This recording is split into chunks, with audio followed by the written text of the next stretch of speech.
Hello everyone, welcome back to JR college. दोस्तों, आज का ये वीडियो बहुत ही इंपॉर्टेंट होने वाला है क्योंकि आज से तुम्हारे हिमांशु भैया ने identify and explain the concept की जो सीरीज है ना, उसको स्टार्ट कर दिया है। Identify and explain the concept board exam में 2 मार्क्स के लिए आता है। इकोनॉमिक्स में ये सबसे कंफ्यूजिंग वाला सवाल होता है। बच्चों को इसका आंसर देने में बहुत दिक्कत आती है क्योंकि कॉन्सेप्चुअल क्लैरिटी नहीं होती है। तो आज के इस वीडियो में मैं जितने तुमको ये बताऊंगा, identify and explain the concept मतलब ये सीरीज है। दो दो चैप्टर से हम सीरीज को कंप्लीट करते रहेंगे।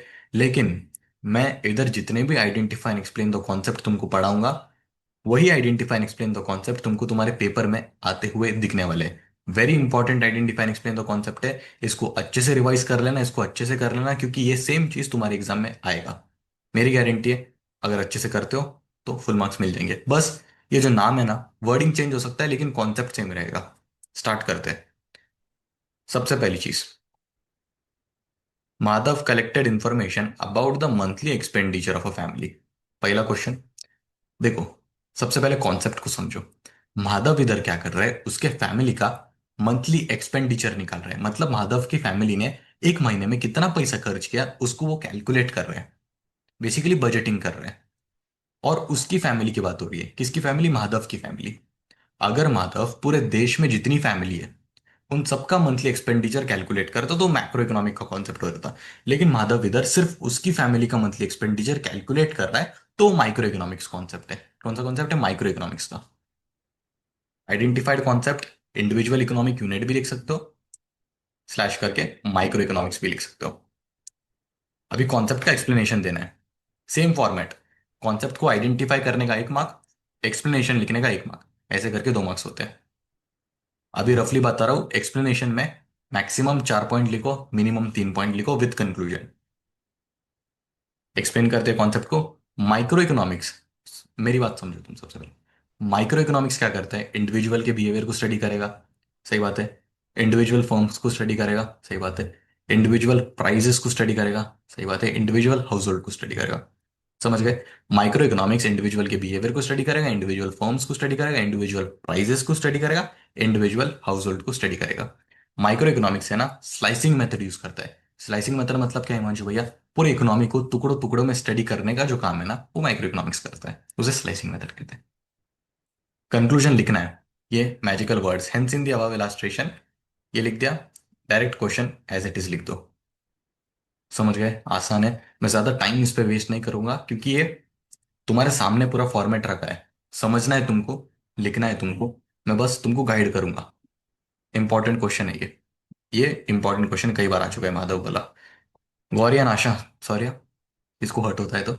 गौरियन Asha collected information about the income of a particular firm. जब भी मैंने ये पर्टिकुलर फर्म देखा, मान लो मैं एक स्टूडेंट हूँ और मैं क्वेश्चन पढ़ रहा हूँ, कॉन्सेप्ट पढ़ रहा हूँ कि गौरियन Asha collected information about the income of a particular firm. जब मैंने पढ़ा पर्टिकुलर फर्म, तब भी मेरे मन में आया माइक्रो इकोनॉमिक्स होगा। मेरी दिमाग की बत्ती चली, micro economics. A identified concept micro economics, so I have written here micro economics. B explanation of the concept, same लिख दो कि माइक्रो इकोनॉमिक्स इंडिविजुअल के बिहेवियर को स्टडी करता है, individual price, individual firms, individual household को study करता है, micro economics slicing method use करता है। एंड फिर कंक्लूजन लिखना है। कंक्लूजन इज वेरी इंपॉर्टेंट मेरे दोस्त। मैंने भी सेम चीज करी थी। कंक्लूजन भी लिखा था मैंने, तब भी मेरे इकोनॉमिक्स में 93 मार्क्स आए थे। तो देखो भी, कंक्लूजन लिख के आना है। चाहे तो 2 पॉइंट्स लिख, तीसरा पॉइंट तेरा कंक्लूजन का होना चाहिए। चाहे तो 3 पॉइंट्स लिख, चौथा पॉइंट तेरा कंक्लूजन का होना ही चाहिए। बढ़ते हैं तीसरा आइडेंटिफाई एक्सप्लेन द कॉन्सेप्ट की तरफ। Ramesh decided to take all the decisions, decision को मार्क कर दो,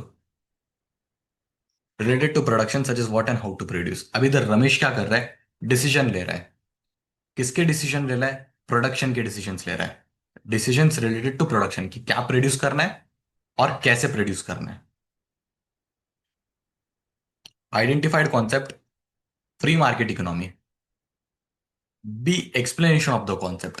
देखो, फ्री मार्केट इकोनॉमी मतलब ऐसी इकोनॉमी होती है जिधर इकोनॉमिक डिसीजंस लिए जाते हैं रिलेटेड टू प्रोडक्शन, कि क्या प्रोड्यूस करना है, कैसे प्रोड्यूस करना है, किसके लिए प्रोड्यूस करना है और कितना प्रोड्यूस करना है। इसको बोलते हैं फ्री मार्केट इकोनॉमी। समझ गए? यहाँ पर लिखा है फ्री मार्केट इकोनॉमी। क्या बोल रहा हूँ? Free market economy. Yes, free market economy is that economy where economic decisions regarding production of goods such as what to produce, how to produce, how much to produce, are taken at individual levels. In free market economy there is no intervention of the government. Free market no intervention of the government का मतलब क्या होता है? देखो, तुम लोग business कर रहे हो, तुम्हारे बिजनेस के अंदर गवर्नमेंट का इंटरफियरेंस नहीं होगा। गवर्नमेंट तुम्हारे बिजनेस में दखल अंदाजी नहीं करेंगे। इसको बोलते हैं no intervention of the government. Hence the above statement justifies that. मतलब ये लिख दो इतना मैजिकल वर्ड्स अपना, hence the above statement justifies that. ये लिख सकते हो, या तो ये भी लिख सकते हो, hence in the above illustration, comma लगा के क्वेश्चन एज इट इज लिख दो। समझ गए? फ्री मार्केट इकोनॉमी मतलब ऐसी इकोनॉमी जिधर इकोनॉमिक डिसीजंस लिए जाते हैं रिलेटेड टू प्रोडक्शन, कि क्या प्रोड्यूस करना है, कितना प्रोड्यूस करना है, किसके लिए प्रोड्यूस करना है। समझ गए? फ्री मार्केट इकोनॉमी में no intervention of the government होता है, मतलब गवर्नमेंट आपके बिजनेस में दखल अंदाजी नहीं करेगी। आप अपना बिजनेस चाहे जैसे चाहे वैसे कर सकते हो। गवर्नमेंट का इंटरफियरेंस आपके बिजनेस में नहीं होगा। बढ़ते हैं मेरे दोस्त आगे। Shabana and Sameer paid wages. Wages याद रखो इधर, ये की पॉइंट्स याद रखो। Shabana and Sameer paid wages to workers in in his or her, क्योंकि लड़का लड़की दोनों है, फैक्ट्री, एंड इंटरेस्ट, इंटरेस्ट को मार्क कर लो, ऑन और बैंक लोन। देखो, अभी मेरी बात ध्यान से सुनो। चार फैक्टर्स ऑफ प्रोडक्शन होते हैं, 11वीं में पढ़ा होगा। ठीक है, चल 11वीं में भटक गया था, 11वीं में डिस्ट्रैक्टेड था। फोर फैक्टर्स ऑफ प्रोडक्शन होते हैं: लैंड, लेबर, कैपिटल, ऑन्टरप्रिनर। इनके रिवॉर्ड्स भी चार होते हैं। लैंड को मिलता है रेंट, लेबर को मिलता है वेजेस जो कि इधर मेंशन्ड है, और कैपिटल को मिलता है इंटरेस्ट जो कि मेंशन्ड है, ऑन्टरप्रेन्योर को मिलता है प्रॉफिट। तो दो चीजें कौन सा मेंशन्ड है इधर? लेबर को मिलता है वेजेस, मेंशन्ड है। कैपिटल पे मिलता है इंटरेस्ट, मेंशन्ड है। समझ गया? A identified concept factor pricing. B explanation of the concept, concept को एक्सप्लेन करा भी। सेम चीज जो मैंने तेरे को बताई, the factors of production namely land, labour, capital, entrepreneur are essential for production of goods. चार फैक्टर्स ऑफ प्रोडक्शन होते हैं: लैंड, लेबर, कैपिटल, ऑन्टरप्रिनर। ये बहुत ही इंपॉर्टेंट होते हैं for production of goods. Goods को प्रोड्यूस करने के लिए ये फैक्टर्स ऑफ प्रोडक्शन लगते ही लगते हैं। These factors of production gate reward. इनको बदले में क्या मिलता है? These factors of production gate reward in the form of rent, wages, interest, profit. Reward मतलब कुछ अगर तुम काम कर रहे हो उसके बदले में क्या मिलेगा। जैसे कि एक इंसान जॉब कर रहा है, उसको बदले में सैलरी मिलेगी। Hence in the above illustration, conclusion. समझ गए? चैप्टर 1 का identify and explain the concept हमने खत्म कर लिया है। अभी इधर चार identify and explain the concept मैंने करवाए। चारों के चारों इंपॉर्टेंट है, रिपीटेड है, कई बार आ चुके हैं बोर्ड एग्जाम में, 2026 के बोर्ड एग्जाम में आ सकते हैं, तो इसको ध्यान से करना। अगर नहीं समझ आते तो मुझसे पूछना। बढ़ते चैप्टर नंबर 2 की तरफ। गैस, तुम लोग सोचते रहेंगे कि मैं इतने स्पीड में रिवाइज क्यों करवा रहा हूँ, मैं इतने स्पीड में रिवाइज क्यों करवा रहा हूँ? क्योंकि देखो, अभी हमारे पास में पहली बात तो यार टाइम कम है। हमें जो कुछ भी है स्पीड में करना है। अगर जिसको समझ में नहीं आ रहा, तो मैंने बोला तुमको, मेरे को इंस्टाग्राम पे पूछ सकते हो तुम लोग। हिमांशुगिर 25 मेरी इंस्टाग्राम आईडी है, कॉमेंट्स में भी पूछ सकते हो। तो टेंशन मत लो, जो मैं पढ़ा रहा हूँ उसको ध्यान रखो। बस स्टार्ट करते हैं।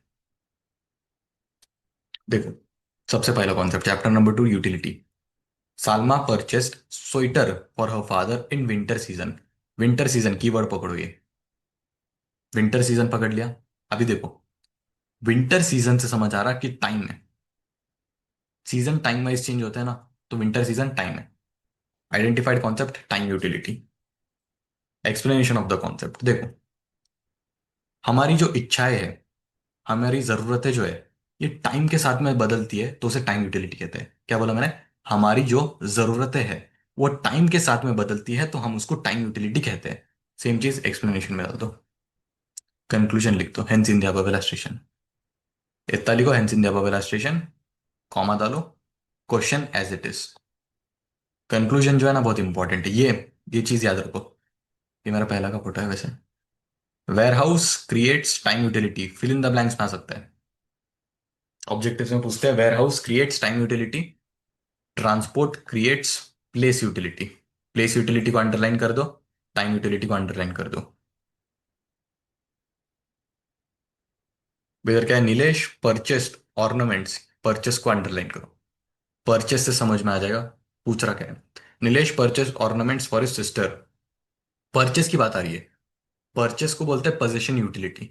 जब भी कोई इंसान कोई चीज को परचेस करता है, तो हम उसे पोजीशन यूटिलिटी कहते हैं।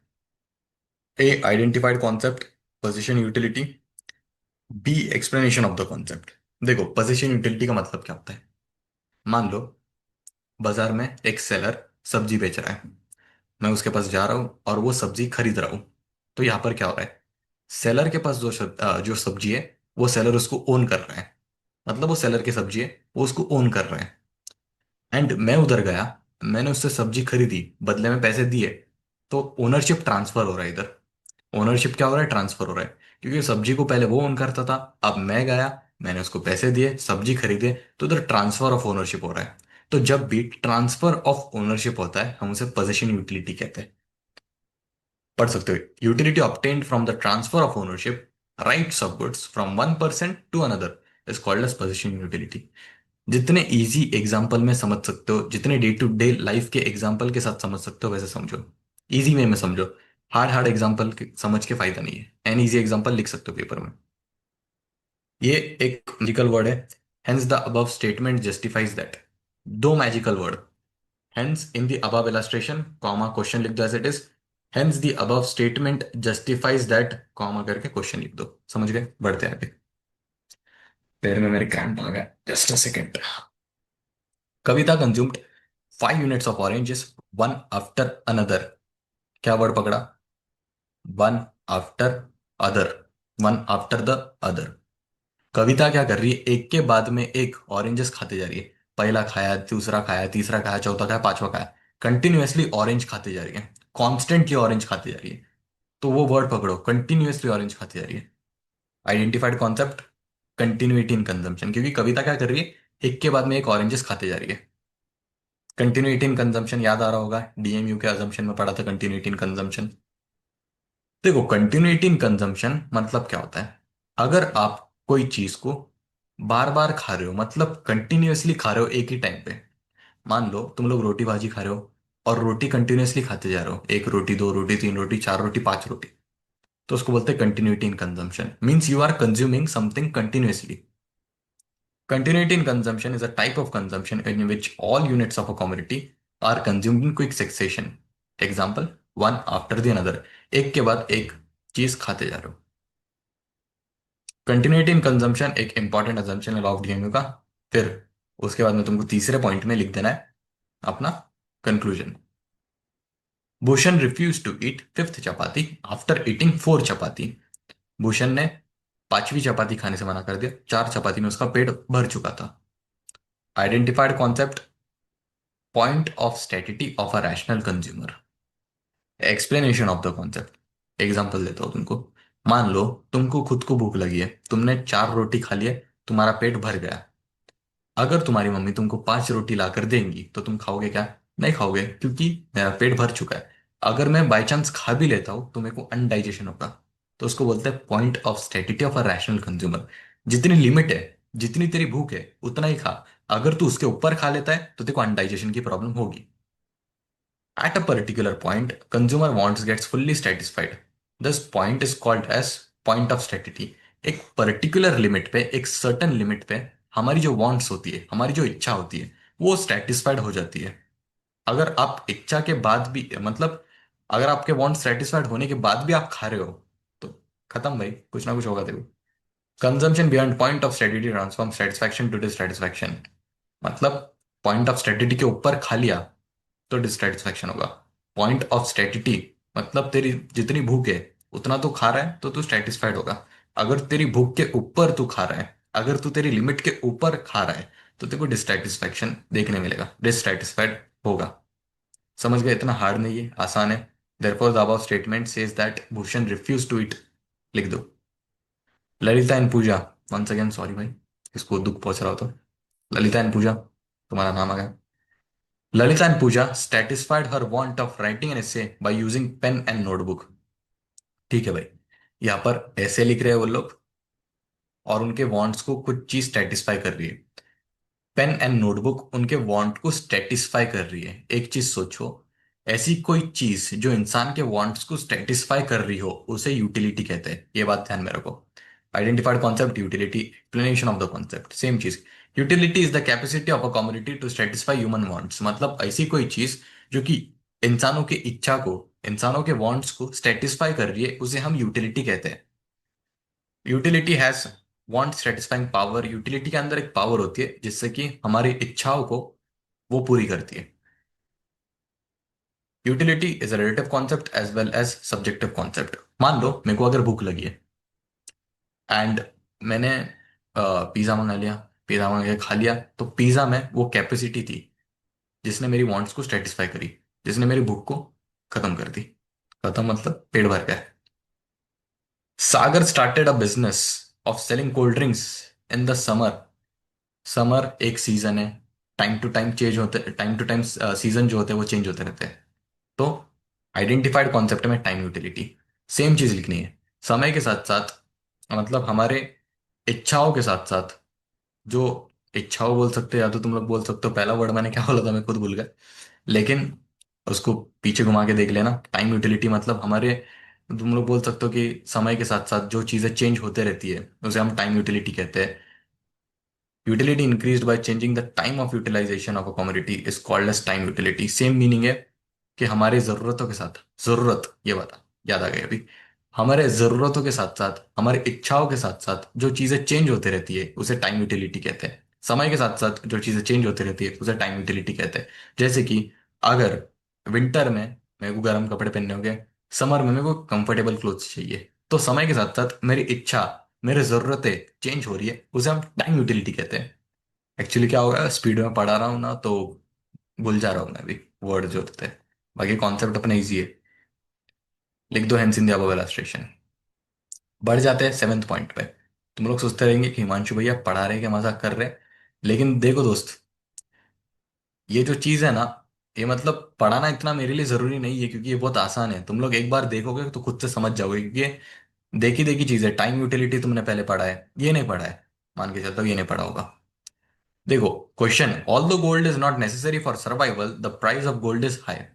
गोल्ड नेसेसिटी नहीं है लेकिन गोल्ड का प्राइस फिर भी ज्यादा है। देखो दो चीजें होती है, याद रखो। एक होता है वैल्यू इन यूज, एक होता है value in exchange. Value in exchange जो होता है, इसका प्राइस हाई होता है। ये नेसेसिटी नहीं होती लेकिन इसका प्राइस हाई होता है। और जो वैल्यू इन यूज होता है, ये नेसेसिटी होती है लेकिन इसका प्राइस लो होता है। वैल्यू इन एक्सचेंज में तुम लोग गोल्ड को कंसिडर कर सकते हो।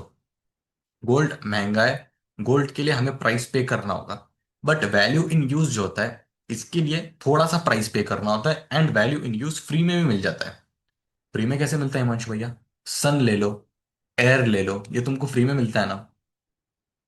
तो इसको बोलते हैं value in use and value in exchange. तो value in use and value in exchange, ये दोनों के डिफरेंसेस को पैराडॉक्स ऑफ वैल्यू कहते हैं।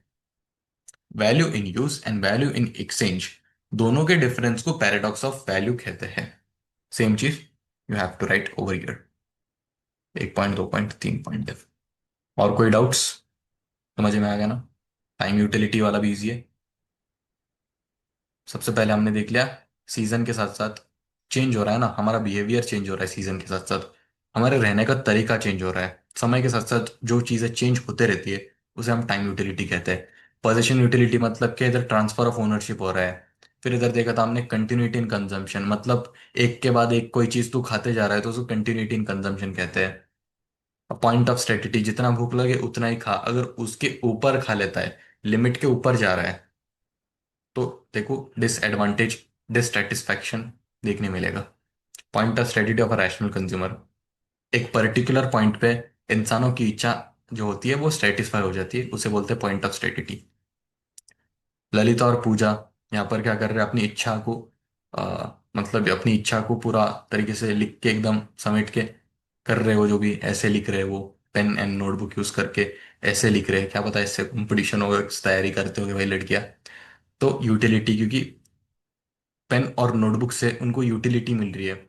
यूटिलिटी मतलब क्या, तुम्हारी इच्छा को कोई चीज अगर तुम्हारी इच्छा को कोई चीज अगर पूरी कर रही है, तुम्हारे वांट्स को अगर कोई चीज सेटिस्फाई कर रही है, उसे हम यूटिलिटी कहते हैं। टाइम यूटिलिटी आ गया, पैराडॉक्स ऑफ वैल्यू, समझ गए? तो मेरे दोस्त चैप्टर नंबर 3A डिमांड का हम आइडेंटिफाई एंड एक्सप्लेन दो कॉन्सेप्ट करने वाले। इंपॉर्टेंट है, लेक्चर को एंड तक देखना। देखा अभी, सबसे पहले कॉन्सेप्ट तेको पढ़ना है। कॉन्सेप्ट क्या है? Due to flood in villages the demand for various commodities declined even though price remained constant. देखो एक विलेज में फ्लड आ गया, फ्लड आने के वजह से जो डिमांड है ना वो डिक्लेन हो रहा है, मतलब कम हो रहा है, और जो प्राइस है ना वो कांस्टेंट रह रहा है। तो आइडेंटिफाइड कॉन्सेप्ट क्या आएगा? Decrease in demand. Explanation of the concept, अभी 3 पॉइंट याद रखो। जब भी कोई भी कॉमोडिटी का डिमांड डिक्रीज होता है, मतलब कम होता है, उसे डिक्रीज इन डिमांड कहते हैं। प्राइस सेम रहता है, प्राइस में कोई भी चेंजेस नहीं आते हैं। अदर फैक्टर में चेंजेस आने की वजह से डिमांड जब कम होता है उसे डिक्रीज इन डिमांड कहते हैं। यहाँ पर अदर फैक्टर फ्लड है, मतलब एक गांव में फ्लड आया, फ्लड आने की वजह से डिमांड कम हो गया। समझ गए? सेम चीज तुम्हें यहाँ पर लिख के आनी है with conclusion. Due to government activities ही बोल रहा हूँ, due to government computerisation policy, government ने कंप्यूटराइजेशन पॉलिसी लाया, उसके वजह से जो कंप्यूटर का डिमांड है वो रोज, यहाँ पर रोज बताया, यहाँ पर रोज है, रोज का मतलब राइज, बढ़ गया। कंप्यूटराइजेशन पॉलिसी आने की वजह से जो डिमांड है कंप्यूटर्स का वो बढ़ गया है, लेकिन प्राइस जो है कंप्यूटर्स का वो कांस्टेंट है। देखो, गवर्नमेंट ने पॉलिसी लाया, उसके वजह से कंप्यूटर्स का डिमांड बढ़ गया, तो आइडेंटिफाइड कॉन्सेप्ट आएगा इंक्रीज इन डिमांड। डिमांड क्या हो रहा है? इंक्रीज हो रहा है। 3 पॉइंट याद रख, ये तीन, ये याद है ना? Hustle, loyalty, respect. John Cena का अपना कमेंट में लिख देना, जॉन सीना। देखो, 3 पॉइंट याद रख। जब भी कोई भी कमोडिटी का डिमांड इंक्रीज होता है, डिमांड बढ़ जाता है, डिमांड बढ़ता है तो उसे इंक्रीज इन डिमांड कहते हैं। जब भी कोई भी कमोडिटी का डिमांड बढ़ जाता है तो उसे इंक्रीज इन डिमांड कहते हैं। प्राइस सेम रहता है, प्राइस में कोई भी चेंजेस नहीं आते, लेकिन अदर फैक्टर में चेंजेस आने की वजह से जब डिमांड बढ़ जाता है ना, तो उसे इंक्रीज इन डिमांड कहते हैं। जैसे कि इधर कंप्यूटराइजेशन पॉलिसी गवर्नमेंट लॉन्च कर रही है, तो उसके वजह से कंप्यूटर्स का डिमांड बढ़ जा रहा है, तो उसे इंक्रीज इन डिमांड कहेंगे। समझ गए? बढ़ते आगे। तीसरा, अब यहाँ पर आइसक्रीम जो है ना, कॉन्सेप्ट क्या है यहाँ पर? आइसक्रीम जो है, ये पहले 50 रुपए की थी, लेकिन अब 40 रुपए की हो गई है। तो रमेश जो है, ये पहले 3 आइसक्रीम खरीदता था, लेकिन अभी आइसक्रीम का प्राइस कम होने की वजह से वो 4 आइसक्रीम खरीद रहा है। Identified concept expansion of demand. Expansion of demand में मात्र 2 पॉइंट है, उसको समझो। जब भी कोई भी कमोडिटी का प्राइस कम हो जाता है, प्राइस कम होने की वजह से डिमांड बढ़ जाता है, उसे एक्सपांशन ऑफ डिमांड कहते हैं। एक्सपांशन ऑफ डिमांड का जो कर्व होता है ना, ये डाउनवर्ड डायरेक्शन में स्लोप होता है। कौन से डायरेक्शन में? डाउनवर्ड डायरेक्शन में। समझ गए? बढ़ते आगे। फोर्थ वाला, due to rise in price of mangoes, mangoes का प्राइस बढ़ने की वजह से शीतल जो है, ये अभी सिर्फ 3 डजन मैंगो डिमांड कर रही है। जब मैंगो का प्राइस पहले कम था तो वो 5 डजन डिमांड करती थी, लेकिन अब मैंगो का प्राइस जो है बढ़ चुका है, तो इसीलिए वो 3 डजन मैंगो ही अब डिमांड कर रही है। आइडेंटिफाइड कॉन्सेप्ट आएगा कॉन्ट्रैक्शन ऑफ डिमांड। 2 पॉइंट में मतलब समझो। जब भी कोई भी कमोडिटी का प्राइस जो है ये बढ़ जाता है, प्राइस बढ़ने की वजह से उसका डिमांड जब कम होता है, तो उसे कहते हैं कॉन्ट्रैक्शन ऑफ डिमांड। प्राइस बढ़ने की वजह से जब डिमांड कम होता है, उसे कहते हैं contraction of demand. Contraction of demand का जो कर्व है ना, ये अपवर्ड डायरेक्शन स्लोप होता है, ऊपर की दिशा में स्लोप होता है। अभी चैप्टर नंबर 3B को निपटाते हैं हम लोग, उसके आइडेंटिफाई एक्सप्लेन द कॉन्सेप्ट देखते हैं। कुछ डाउट आ रहे हैं तो कमेंट्स करते रहना। देख, आगे बढ़ने से पहले मैं तेरे को कुछ कहना चाहता हूँ। सबसे पहली चीज, तेरे को कॉन्सेप्ट को ना प्रॉपर तरीके से आइडेंटिफाई करने आना चाहिए। कॉन्सेप्ट को देख के ही तुझे उसका अंदाजा लग जाना चाहिए कि ये किस बारे में कह रहा है मुझे, कि कॉन्सेप्ट एक्चुअली है क्या। जैसे कि मैंने इधर पढ़ा कि फ्लड आने की वजह से डिमांड जो है ना वो कम हो जा रहा है, तो मेरे मन में तब भी आ गया कि डिक्रीज इन डिमांड है। दूसरा, जब मैंने पढ़ा कि गवर्नमेंट ने कंप्यूटराइजेशन पॉलिसी लाया, उसके वजह से जो कंप्यूटर का डिमांड है ना वो बढ़ जा रहा है। रोज को देख के मेरे को मालूम पड़ गया राइज है, कंप्यूटर उसका डिमांड बढ़ जा रहा है। प्राइस कांस्टेंट है, लेकिन कंप्यूटर्स का डिमांड बढ़ जा रहा है। तो मेरे मन में आ गया identified concept increase in demand, क्योंकि डिमांड बढ़ रहा है तो इंक्रीज इन डिमांड बोलेंगे। प्राइस सेम रह रहा है कोई बात नहीं, अदर फैक्टर्स में तो चेंजेस आ रहे हैं ना, उस वजह से इंक्रीज इन डिमांड है। जब मैंने तीसरा पढ़ा, थर्ड में क्या था, मैंने पढ़ा सबसे पहले कि देख, आइसक्रीम जो था ये पहले 50 रुपए का था, लेकिन अब 40 रुपए का मिल रहा है। तो रमेश जहां पर पहले 3 आइसक्रीम खरीदता था 50 के, लेकिन अब आइसक्रीम का दाम जो है 40 रुपए होने की वजह से रमेश 4 आइसक्रीम खरीद रहा है। पहले 50 का था तो रमेश 3 आइसक्रीम खरीदता था, बट अब 40 का हो गया है, तो रमेश 4 आइसक्रीम खरीद रहा है।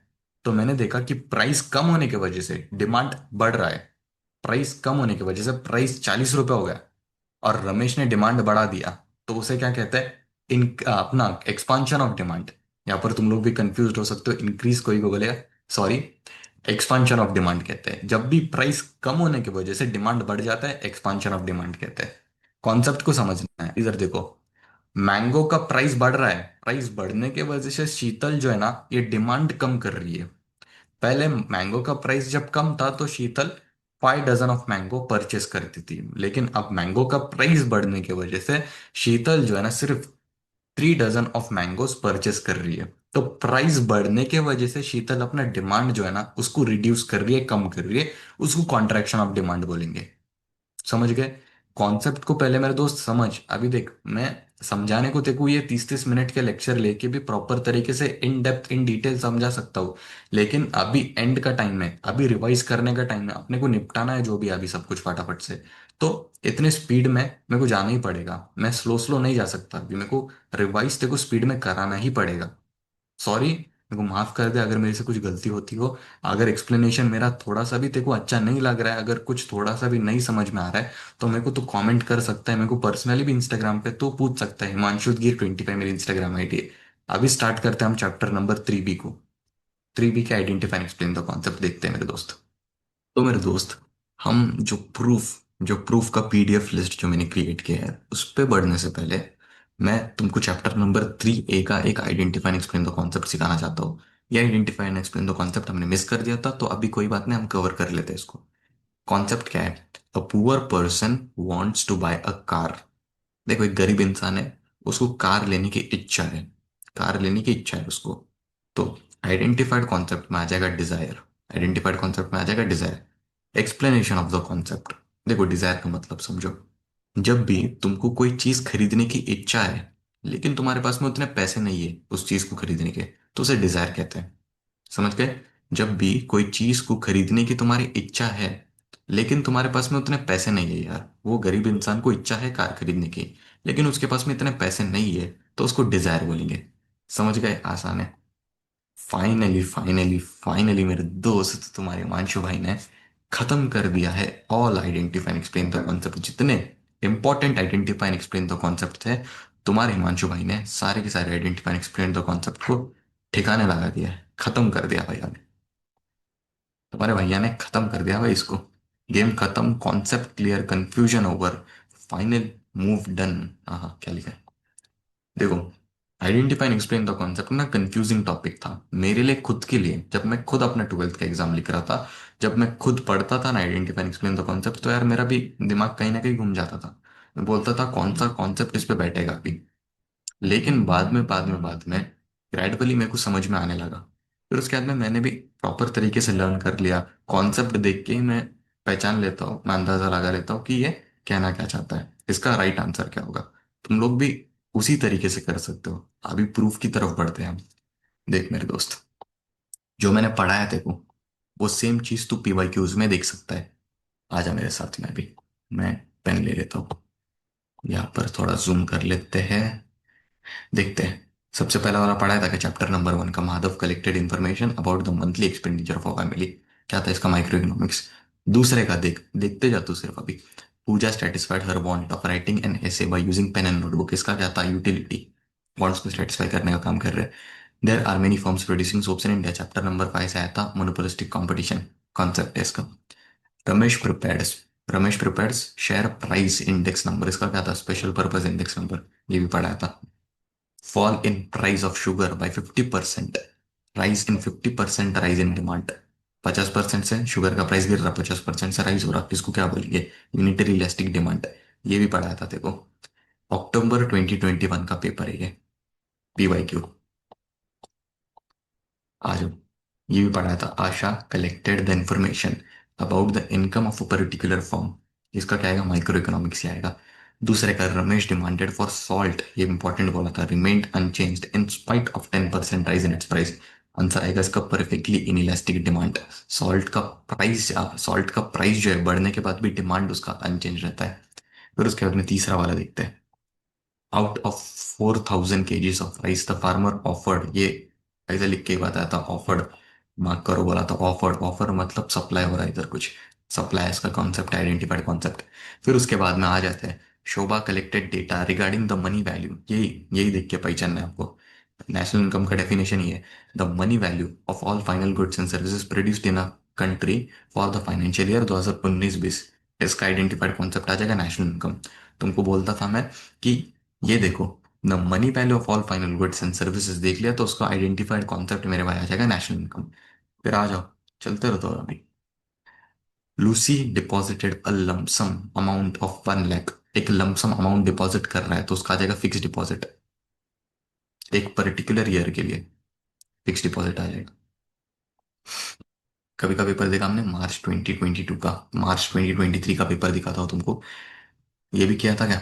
टेबल सेलर ने सोल्ड किया 2000 टेबल पर piece, and this way he sold 15 tables and earned, कुछ पैसा कमा रहा है, तो उसको क्या बोलते हैं? Total revenue, TR. England imported, पहले इंपोर्ट कर रही इंग्लैंड, फिर उसके बाद में उसका रेडीमेड गारमेंट्स बना के उसको एक्सपोर्ट कर रही, सोल्ड कर रही किसको? मलेशिया को। इंपोर्ट भी और एक्सपोर्ट भी हो रहा है, उसको क्या बोलते हैं? एंट्री पोर्ट ट्रेड, ये भी पढ़ाया था। Ashok paid tax on his income and property. एक इंसान उसके इनकम एंड प्रॉपर्टी पे टैक्स पे कर रहा है अपने खुद के पैसों से, अपने खुद के जेब से, उसको बोलते हैं डायरेक्ट टैक्स, ये भी पढ़ाया था। फिर उसके बाद में फोर्थ वाला, Raju's father invest his money for long term market, long term funds, sorry, both equity and depth raised within and outside the country। Long term देखा तो दिमाग की बत्ती चल गई, कैपिटल मार्केट है इसका आंसर। अभी पढ़ा है just. A poor person wants to buy a car, इच्छा है कार लेने की लेकिन उतने पैसे नहीं है, तो उसको बोलेंगे डिजायर। हो गया ना मेरे भाई? सही जा रहे क्या अपन? 2024 का पेपर देखते हैं मेरे दोस्त, मार्च का। मनीषा, देख मैंने तेको पहले ही बोला था कि नाम चेंज होगा लेकिन कॉन्सेप्ट सेम रहेगा। अभी इधर मनीषा आ सकता है, पूजा आ सकता है, जो भी नाम है सब आ सकते हैं, मनीषा सॉरी इसको। Manisha satisfied her want of writing, इसका यूटिलिटी होगा। Raghu's father invested in a market for long term, long term market में इन्वेस्ट कर रहा है तो कैपिटल मार्केट। ये थोड़ा अलग है, तो तुम लोग डर जाएंगे इसको देख के, लेकिन पढ़ो तो सही यार question. Due to mandatory use of mask during corona epidemic, the demand for mask producing labour has increased. देखो, डिमांड को पकड़ो या फिर इंक्रीज को पकड़ो, आइडेंटिफाइड कॉन्सेप्ट आ जाएगा इंक्रीज इन डिमांड। यहाँ पर सिर्फ मैंने डिमांड को पकड़ा, ये जो डिमांड है ना अपना, इसको पकड़ा, और ये इंक्रीज वर्ड को पकड़ा, डिमांड वर्ड और इंक्रीज वर्ड को पकड़ा, एंड मेरे दिमाग की बत्ती जल गई, उसका आंसर मैंने लिख दिया increase in demand. Maharashtra purchased wheat from Punjab, Maharashtra एक स्टेट है, पंजाब एक स्टेट है, with in the country purchase हो रहा है ऑफ गुड्स, तो उसको बोलते हैं इंटरनल ट्रेड, होम ट्रेड या तो डोमेस्टिक ट्रेड, तीनों भी नाम एक ही है, तीनों भी बोलो इंटरचेंजेबल हो जाएगा। जागृति, जागृति की कुछ गलत प्रोनाउंसिएशन कर रहा था, माफ कर देना। Receives monthly pension of 5,000 from the state government, उसको पेंशन मिल रहा है 5,000 स्टेट गवर्नमेंट से। अभी देखो इसमें दो चीज आ सकती है, एक तो ट्रांसफर पेमेंट, एक तो ट्रांसफर इनकम, दोनों भी लिखो चलेगा, दोनों का मतलब एक ही होता है, गवर्नमेंट के लिए ट्रांसफर पेमेंट है, इंडिविजुअल के लिए ट्रांसफर इनकम है वो।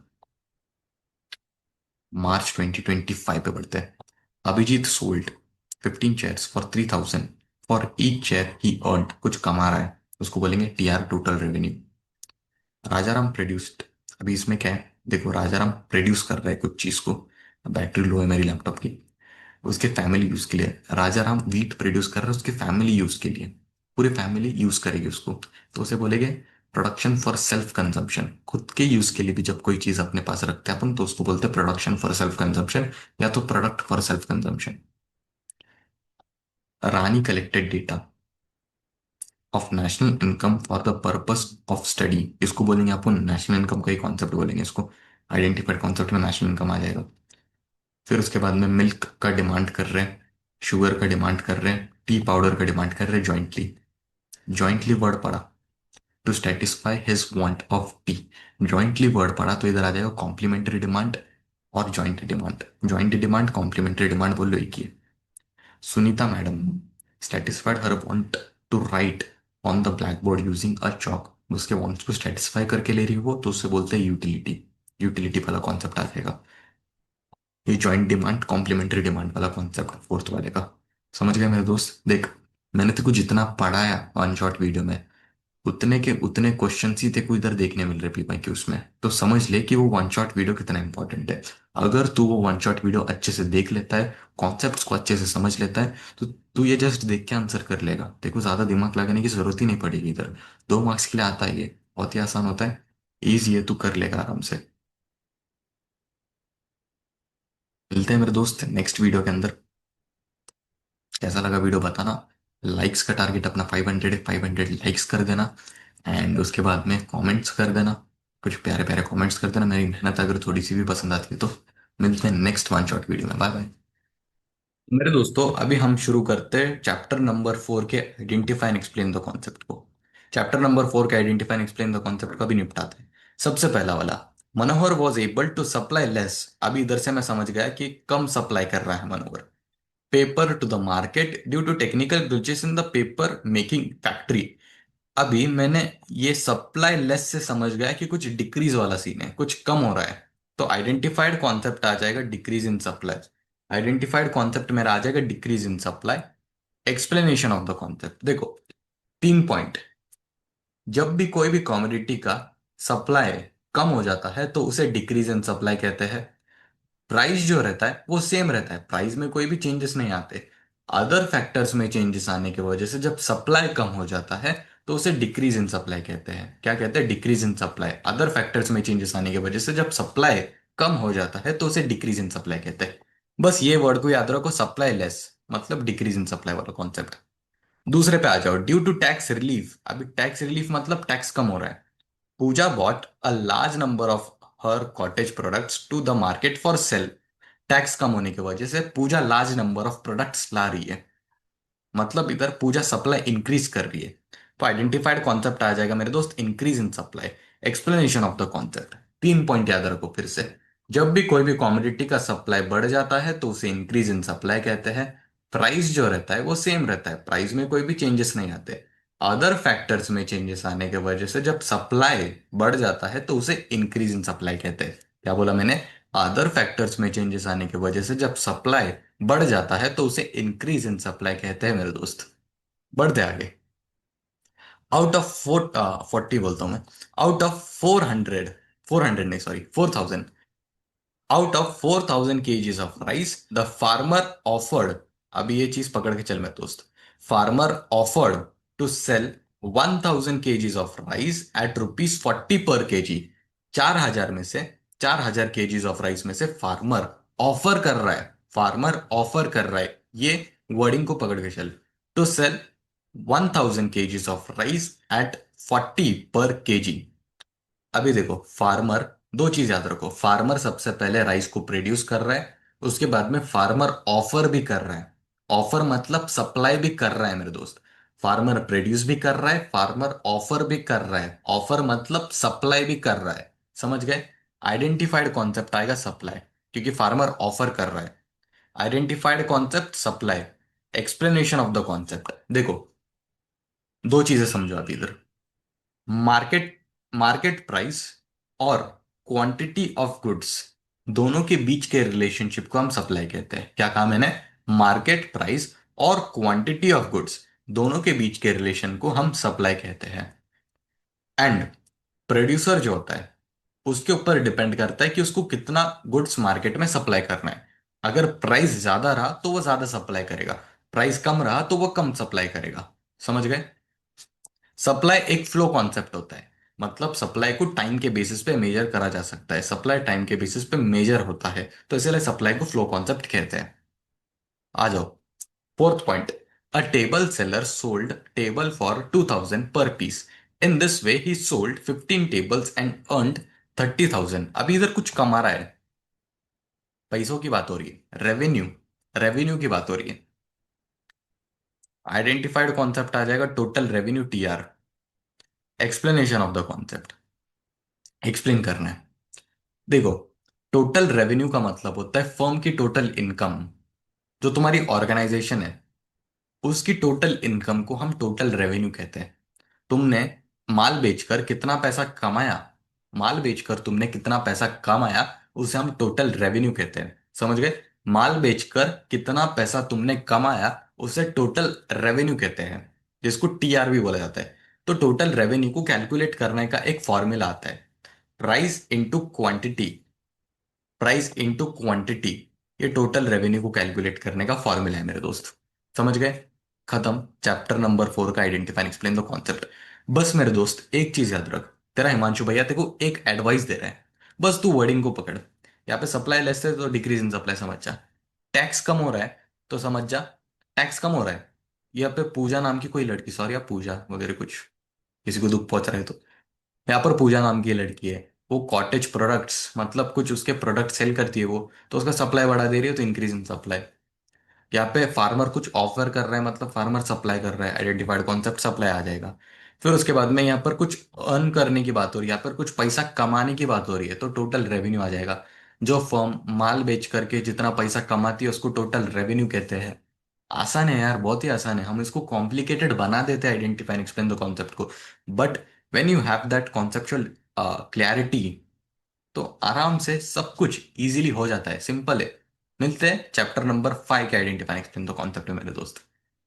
वीडियो को लाइक कर दे, इसमें मेरे को ये वीडियो पे ना कि मेरे को एटलीस्ट 500 लाइक तो चाहिए ही चाहिए। और कमेंट्स भी 100 कमेंट्स, जितने 100 200 जितने करने का है करो। कमेंट्स चाहिए मेरे को इस पे भर भर के। तो मेरे दोस्तों अभी हम चैप्टर नंबर 5 जो है उसके identify and explain the concept को कवर करने वाले। चैप्टर नंबर 5 है हमारा फॉर्म्स ऑफ मार्केट। सबसे पहले identify and explain the concept. सबसे पहला, Ramakant charge higher fees at computer training centers in urban areas and lower fees at computer training centers in rural areas। अभी concept समझो। रमाकांत जो है इसका कंप्यूटर ट्रेनिंग सेंटर है, अर्बन एरियाज में वो ज्यादा फीस चार्ज कर रहा है, मतलब शहर में वो ज्यादा पैसे चार्ज कर रहा है। और रूरल एरियाज मतलब गांव में वो कम फीस चार्ज कर रहा है, लोअर फीस चार्ज कर रहा है। कॉन्सेप्ट को हम बोलेंगे place wise price discrimination. Concept को बोलेंगे प्लेस वाइज प्राइस डिस्क्रिमिनेशन। अभी explanation of the concept, concept को हमें एक्सप्लेन करना है। देख सबसे पहला पॉइंट याद रख, अलग अलग प्लेस के हिसाब से कस्टमर्स को अलग अलग प्राइस चार्ज करना उसे प्लेस वाइज प्राइस डिस्क्रिमिनेशन कहते हैं। क्या कहा मैंने? अलग अलग प्लेस के हिसाब से कस्टमर्स को अलग अलग प्राइस चार्ज करना उसे प्लेस वाइज प्राइस डिस्क्रिमिनेशन कहते हैं। कंक्लूजन तो लिख सकता है, एलैबोरेट करना चाहे सो यू कैन एलैबोरेट। दूसरा आ जाएगा, इंडियन रेलवेज जो है इन्होंने डिसाइड किया टू लेवी, लेवी का मतलब charge, higher fares on the new route from 12 noon to 8 PM हो जाएगा ये, and lower fares from 8 AM to 12 noon. मतलब क्या है कॉन्सेप्ट का, इंडियन रेलवेज जो है इन्होंने डिसाइड किया है कि हम ज्यादा पैसे चार्ज करेंगे हमारे पैसेंजर से दोपहर के 12 से लेके शाम के या तो रात के 8 तक, और सुबह के 8 से लेके दोपहर के 12 तक कम प्राइस। दोपहर के 12 से लेके रात के 8 तक, रात के या तो शाम के 8 तक हम ज्यादा पैसे चार्ज करेंगे हमारे पैसेंजर से, और सुबह के 8 से लेके दोपहर के 12 तक हम उनसे कम प्राइस चार्ज करेंगे। समझ गए? अब ये इधर डिस्क्रिमिनेशन हो रहा है ना, कि दोपहर के 12 से लेके शाम के 8 तक ये लोग ज्यादा पैसे चार्ज कर रहे हैं, सुबह के 8 से लेके दोपहर के 12 तक कम पैसे चार्ज कर रहे हैं, तो ये डिस्क्रिमिनेशन होगा कहीं ना कहीं, भेदभाव कर रहे हैं लोग। तो इसको बोलते हैं, कॉन्सेप्ट को बोला जाता है time wise price discrimination. Explanation देखो, अलग अलग टाइम के हिसाब से हमारे जो भी पैसेंजर्स हैं, हमारे जो भी कस्टमर्स हैं, उनको अलग अलग प्राइस चार्ज करना उसे टाइम वाइज प्राइस डिस्क्रिमिनेशन कहते हैं। अलग अलग टाइम के हिसाब से कस्टमर्स पैसेंजर्स को अलग अलग पैसा, अलग अलग प्राइस चार्ज करना उसे टाइम वाइज प्राइस डिस्क्रिमिनेशन कहते हैं। आ जाओ तीसरे कॉन्सेप्ट के ऊपर, very interesting. There are many firms producing soaps in India. ऐसे बहुत सारे फर्म्स हैं जो कि सोप, साबुन प्रोड्यूस करते हैं इंडिया में। आइडेंटिफाइड कॉन्सेप्ट आ जाएगा monopolistic competition. Explanation of the concept देखो, मोनोपोलिस्टिक कंपटीशन का मतलब क्या होता है, एक पॉइंट पकड़ के चलो। मोनोपोलिस्टिक कंपटीशन जो होता है ये एक ऐसा मार्केट होता है जहां पर बहुत सारे सेलर्स होते हैं, बहुत सारे सेलर्स होते हैं जो कि अलग अलग प्रोडक्ट को सेल करते हैं, अलग अलग प्रोडक्ट सेल करते हैं अलग अलग प्राइस पे। समझ गया? मोनोपोलिस्टिक कंपटीशन मतलब एक ऐसा मार्केट होता है जहाँ पे बहुत सारे सेलर्स होते हैं जो कि डिफरेंट डिफरेंट प्रोडक्ट्स सेल करते हैं डिफरेंट डिफरेंट प्राइजेस पे। अंडरस्टैंड? दूसरा पॉइंट, मोनोपोलिस्टिक कंपटीशन जो होता है ये रियलिस्टिक होता है नेचर में। रियलिस्टिक मतलब रियल वर्ल्ड में, रियलिटी में ये एग्जिस्ट करता है, असल की दुनिया में ये होता है सच में। इसे कहते हैं मोनोपोलिस्टिक कंपटीशन। तीसरे पॉइंट में यू कैन राइट कंक्लूजन। समझ गया मेरे दोस्त? आसान है, इतना कुछ हार्ड नहीं है। बस देखो ये time wise discrimination, place wise discrimination को अच्छे से समझना है। प्लेस वाइज क्या होता है, अलग अलग जगह के हिसाब से तुम लोग अलग अलग प्राइस अगर चार्ज करोगे तो उसे प्लेस वाइज कहते हैं। टाइम वाइज क्या होता है, अलग अलग समय के हिसाब से। जैसे कि इधर हमने देखा कि दोपहर से लेके शाम तक ज्यादा प्राइस चार्ज कर रहे, सुबह से लेके दोपहर तक कम प्राइस चार्ज कर रहे, तो इसे टाइम वाइज बोलते हैं, time wise price discrimination. Easy था। मिलते हैं चैप्टर नंबर 6 में। तो मेरे दोस्तों, अभी हम चैप्टर नंबर 6 इंडेक्स नंबर के इंपॉर्टेंट वाले identify and explain the concept को एक्सप्लोर करते हैं। देखिए दोस्त, पेन ले लेता हूँ मैं सबसे पहले। ले लेते हैं अपना येलो पेन। कॉन्सेप्ट को पढ़ेंगे। Shailesh calculated the index number by compiling data on the total production of steel, ठीक है, fertilizers, cement, mineral oil, medical equipments, natural gas, etcetera from for 2014 to 2018। अच्छा, सही बात है।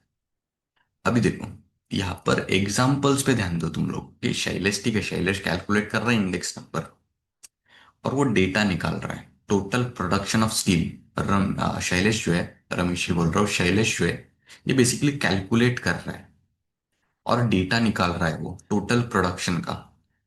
प्रोडक्शन में क्या क्या आ जाएगा उसके अंदर, प्रोडक्शन ऑफ स्टील, फर्टिलाइजर्स, फिर उसके बाद में cements, mineral oils, medical equipment, natural gas और बहुत सारी चीजें। ये सारी चीजों का रमेश जो है प्रॉपर डेटा निकाल रहा है। आइडेंटिफाइड कॉन्सेप्ट में आ जाएगा इंडेक्स ऑफ इंडस्ट्रियल प्रोडक्शन। ये इंडिविजुअल नहीं है मेरे दोस्त, इसको थोड़ा कैंसिल कर दे, इसको रॉन्ग ऐसा मार्क कर दे और उधर लिख दे industrial production. Index of industrial production. Explanation of the concept. देखो, इंडेक्स ऑफ इंडस्ट्रियल प्रोडक्शन का आपको एक्सप्लेनेशन देना है। देखो, इंडेक्स ऑफ इंडस्ट्रियल प्रोडक्शन जो होता है ये बेसिकली मेजर करता है, क्या मेजर करते हैं हिमांशु भैया, जनरल चेंजेस, जो भी चेंजेस आ रहे हैं आपके प्रोडक्शन पैटर्न में, आपके प्रोडक्शन में, उसको मेजर करने का जो काम है ना, वो इंडेक्स ऑफ इंडस्ट्रियल प्रोडक्शन करता है। जो भी चेंजेस आपके प्रोडक्शन में आते हैं उसको मेजर करने का काम इंडेक्स ऑफ इंडस्ट्रियल प्रोडक्शन करता है। Index of industrial production basically time के साथ साथ में चेंज होता है। Index of industrial production time के साथ साथ में चेंज होता है और बेसिकली ये देखा जाता है कि आपका प्रोडक्शन इंक्रीज हो रहा है या डिक्रीज हो रहा है, प्रोडक्शन बढ़ रहा है क्या कम हो रहा है, ये बेसिकली देखा जाता है। समझ गए? डन करते हैं कॉन्सेप्ट को, बढ़ते आगे। Ramesh prepared the share price index number. यहाँ पर रमेश क्या कर रहा है, share price index number prepare कर रहा है। मतलब कुछ स्पेशल पर्पस के लिए रमेश क्या कर रहा है, शेयर प्राइस इंडेक्स नंबर को प्रिपेयर कर रहा है। आइडेंटिफाइड कॉन्सेप्ट आ जाएगा स्पेशल पर्पस इंडेक्स नंबर। देख मेरे दोस्त, एक्सप्लेनेशन में हमें क्या एक्सप्लेनेशन देना है। स्पेशल पर्पस इंडेक्स नंबर कोई स्पेसिफिक पर्पस के लिए प्रिपेयर करा जाता है। स्पेशल पर्पस इंडेक्स नंबर कोई स्पेसिफिक पर्पस के लिए प्रिपेयर करा जाता है, कोई स्पेसिफिक पर्पस के लिए बनाया जाता है। तो यहाँ पर रमेश क्या कर रहा है, Ramesh share price index number जो है इसको प्रिपेयर कर रहा है। उसको प्रिपेयर कर रहा है कुछ स्पेसिफिक पर्पस है ना, उसका प्रिपेयर करने का कोई एक स्पेशल पर्पस उसको प्रिपेयर करने का। सो दैट्स व्हाई रमेश जो है ये प्रिपेयर कर रहा है share price index number. Concept को बोलेंगे special purpose index number. Special purpose index number कोई स्पेसिफिक पर्पस के लिए बनाया जाता है। दूसरे पॉइंट में तुम कंफ्यूजन लिख सकते हो, अगर एलैबोरेट करना चाहते हो तो कर सकते हो। ऐसी कोई जरूरत नहीं है कि कॉन्सेप्ट को आइडेंटिफाई करने के 1 मार्क मिल जाएंगे और ये तूने एक दो पॉइंट एक्सप्लेन किया इसके तेरे को 1 मार्क मिल जाएंगे आराम से, तो 2 मार्क्स का होता है ये। समझ में आ गया? तो अभी मेरे दोस्त, चैप्टर नंबर 7 जो है उसके आइडेंटिफाई एंड एक्सप्लेन दो कॉन्सेप्ट को हम निपटाते हैं। नेशनल इनकम चैप्टर का नाम।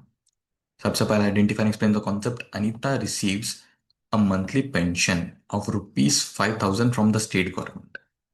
यहाँ पे समझो, अनीता जो है उसको हर महीने गवर्नमेंट की तरफ से 5,000 रुपये मिलता है as a pension. Identified concept में आ जाएगा ये transfer income. Explanation of the concept. अब ये 3 पॉइंट्स में समझो। सबसे पहला पॉइंट, ट्रांसफर इनकम मतलब इंडिविजुअल के लिए इनकम। ट्रांसफर इनकम मतलब इंडिविजुअल के लिए इनकम एंड गवर्नमेंट के लिए एक्सपेंडिचर। ट्रांसफर इनकम मतलब एक इंडिविजुअल के लिए कमाई होती है एंड गवर्नमेंट के लिए खर्चा होता है। ट्रांसफर इनकम जो होता है इसको हम नेशनल इनकम में इंक्लूड नहीं करते। क्यों इंक्लूड नहीं करते? अगर इंक्लूड करेंगे तो डबल काउंटिंग जैसी प्रॉब्लम आ जाएंगी। तो इसके लिए ट्रांसफर इनकम को नेशनल इनकम के अंदर इंक्लूड नहीं किया जाता है मेरे दोस्त। समझ गए? ट्रांसफर इनकम मतलब इंडिविजुअल के लिए कमाई एंड गवर्नमेंट के लिए खर्चा। गवर्नमेंट के नजरिए से देखने गए तो उसे ट्रांसफर पेमेंट कहा जाता है। इंडिविजुअल के नजरिए से देखने गए तो उसको ट्रांसफर इनकम कहा जाता है। अभी ट्रांसफर इनकम जो होता है ना, ये पेंशन के फॉर्म में, सब्सिडीज के फॉर्म में, स्कॉलरशिप के फॉर्म में, अलावेंस के फॉर्म में एक इंडिविजुअल को रिसीव होता है। समझ गए मेरे दोस्त? इतना ही था ये। बढ़ते आगे। पॉइंट्स की जब मैं बात करूँ ना, तो तू फर्स्ट पॉइंट लिख ले, सेकंड पॉइंट लिख ले, एंड कंक्लूजन वाला लिख ले। फर्स्ट पॉइंट में क्या लिखेगा? Transfer income is an income for an individual, whereas it is an expenditure for the government. Individual के लिए इनकम है, गवर्नमेंट के लिए एक्सपेंडिचर है। दूसरा point, transfer income is not included in the national income. You have to write this two points compulsorily, and after that you can write this conclusion. For my students, writing conclusion is mandatory. समझ गया बेटा? बेटा ही बोल रहा हूँ, दोस्त, मेरा दोस्त है भाई तू। बेटा कहाँ से निकल गया मुझसे अचानक? बढ़ते आगे। Veeru set aside 100 kg out of 500 kg of wheat produced on his farm for his family। अभी देखो, वीरू यहाँ पर क्या कर रहा है? वीट को प्रोड्यूस कर रहा है। वीरू ने 500 kg ऑफ वीट प्रोड्यूस किया, जिसमें से उसने 100 kg ऑफ वीट अपने फैमिली के यूज के लिए निकाल कर रखा। आइडेंटिफाइड कॉन्सेप्ट में आ जाएगा product for self consumption. Explanation of the concept देख मेरे दोस्त, इसको अपन एक्सप्लेन करते हैं। दो पॉइंट्स में एक्सप्लेन करेंगे। सबसे पहला पॉइंट, वीरू क्या कर रहा है? वीट को प्रोड्यूस कर रहा है।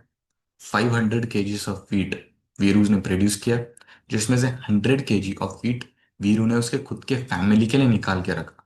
तो जब भी आप कोई चीज प्रोड्यूस कर रहे हो एंड आपके खुद के कंजम्पशन के लिए भी वही चीज साइड में निकाल के रखते हो, तो उसे प्रोडक्ट फॉर सेल्फ कंजम्पशन कहा जाता है। आपने वीट प्रोड्यूस किया, जिसमें से थोड़ा सा वीट आपने आपके फैमिली के यूज के लिए, आपने अपने खुद के कंजम्पशन के लिए निकाल के रखा, उसे प्रोडक्ट फॉर सेल्फ कंजम्पशन कहते हैं। क्या कहा मैंने?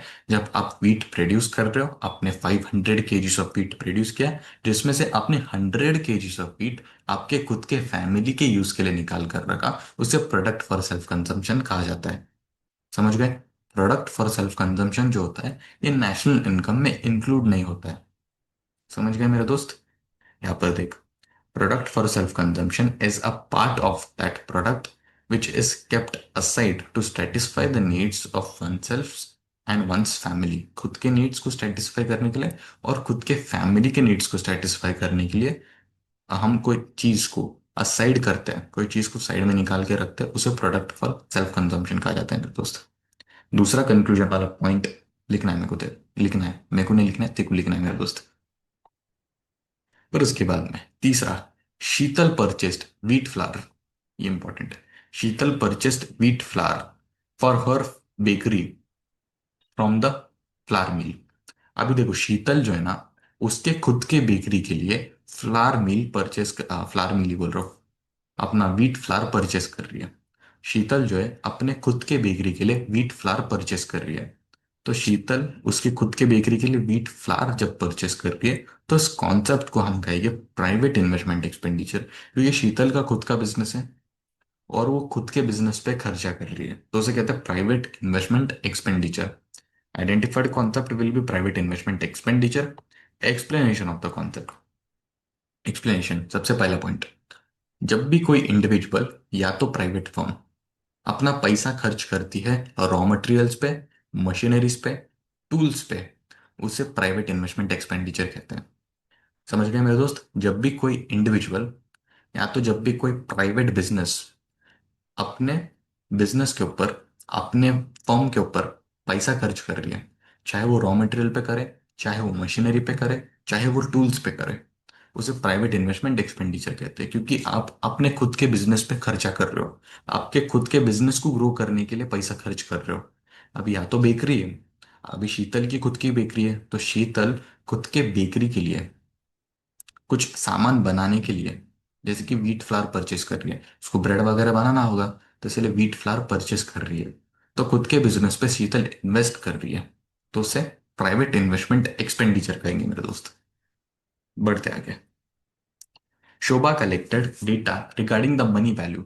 अभी यहां से तुम लोग पढ़ोगे ना, the money value of all final goods and services. तो ये जो है ना, the money value of all final goods and services, ये मेरे दोस्त डेफिनेशन होता है। किसका डेफिनेशन होता है हिमांशु भैया? ये नेशनल इनकम का डेफिनेशन होता है, तो इसको याद रख। जब भी देखो कॉन्सेप्ट में the money value of all final goods and services दिखेगा, तो समझ जाना कि वो नेशनल इनकम का कॉन्सेप्ट है in the country for the financial year 2018 and 19। Identified concept पे आ जाएगा national income. Explanation of the concept, concept को अभी देखो एक्सप्लेन भी करना है। सबसे पहला पॉइंट याद रख, नेशनल इनकम जो होता है ना, वो पूरे देश का इनकम होता है। नेशनल इनकम मतलब पूरे देश का इनकम। दूसरा पॉइंट, नेशनल इनकम जो होता है ये मैक्रो इकोनॉमिक कॉन्सेप्ट होता है, क्योंकि नेशनल इनकम पूरे देश के इनकम को स्टडी करता है, ना कि एक इंडिविजुअल इंसान के इनकम को स्टडी करता है। तो इसीलिए नेशनल इनकम को मैक्रो इकोनॉमिक कॉन्सेप्ट कहा जाता है, बिकॉज नेशनल इनकम पूरे देश के इनकम को स्टडी करता है।